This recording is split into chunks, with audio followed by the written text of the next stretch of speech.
Hello there, my name is Simplified Yu-Gi-Oh! And in this video, I'll be explaining the basics of how to play Yu-Gi-Oh! As I mentioned in the previous video, when you start the game, you'll have to draw a hand of 5 cards. This step is called the draw phase. When you draw your cards, you might feel a little overwhelmed by everything you see. But let's break it down. Once the standby phase is over, which happens directly after the draw phase, it's time for the player going first to make their move. This is called the main phase. In my hand, there are 3 monsters, a spell, and a trap.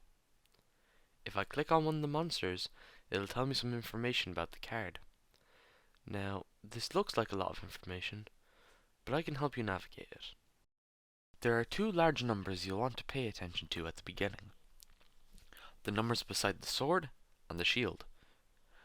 The numbers beside the sword stand for attack, and the ones beside the shield stand for defense. These are important stats since they decide whether your monster is strong enough to destroy other monsters. Underneath that, you'll see the word normal.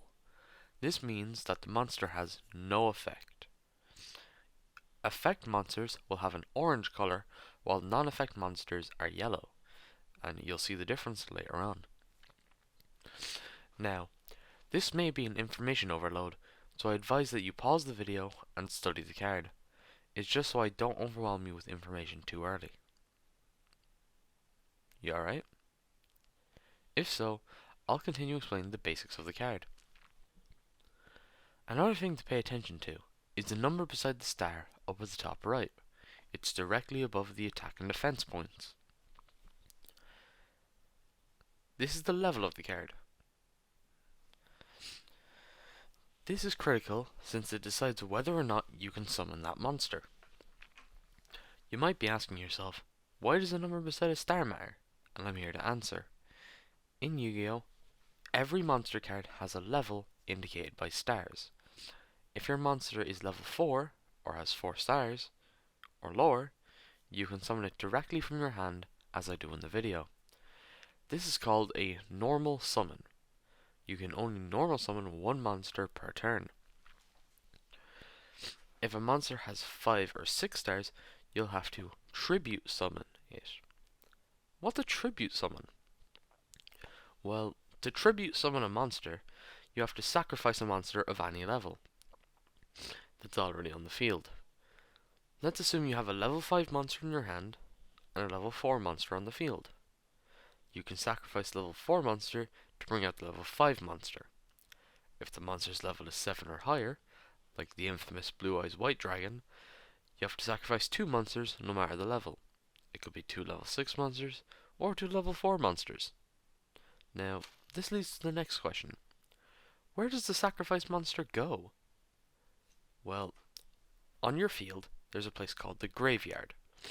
You place your spells, traps, and monsters there after they've been destroyed or used. The latter only applies to spells and traps. If you go first, you're not allowed to attack your opponent, as seen in the video. As such, once you summon your monster and or play your spells and traps, you have to end your turn. The next gameplay portion showcases a later stage of the match. I have a spell in my hand, but I cannot activate it since I haven't met the requirements. So, like I would do with a trap, I set it face down. Now, in my hand is a monster with an orange border.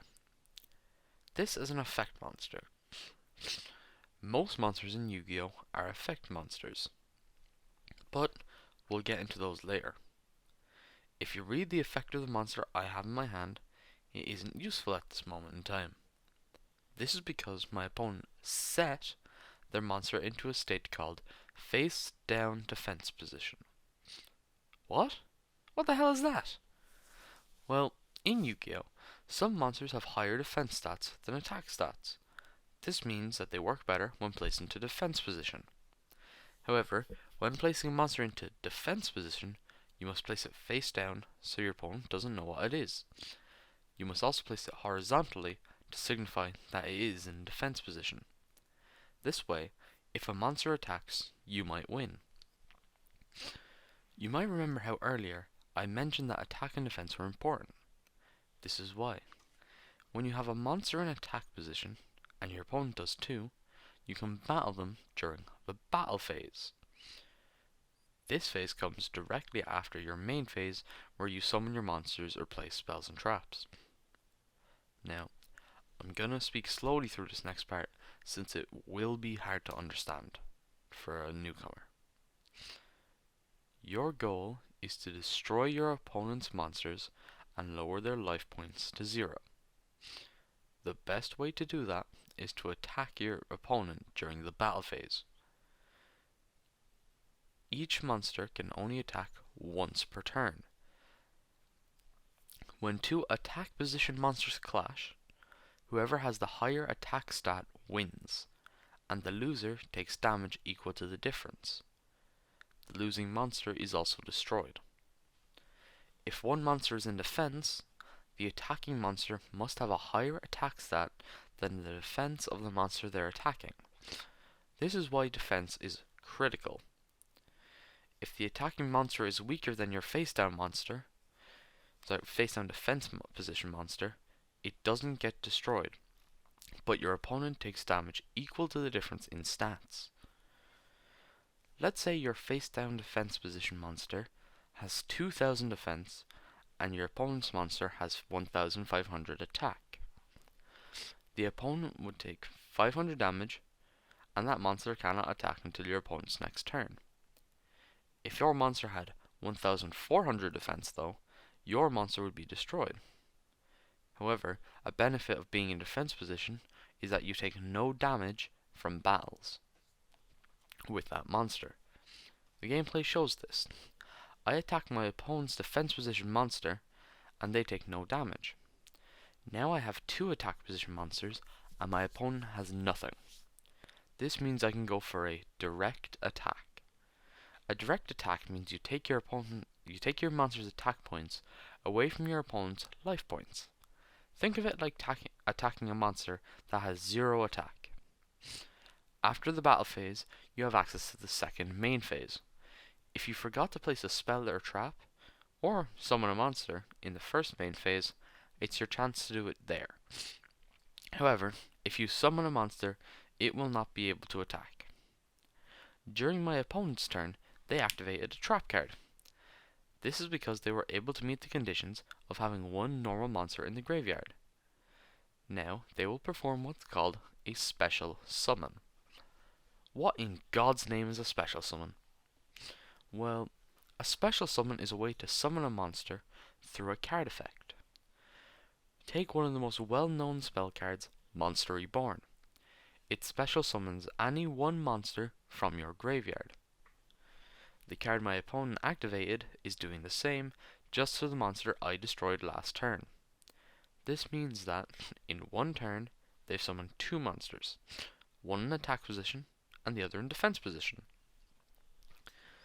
Now that it's my turn, I can draw a card and realize that I can use the effect of my effect monster.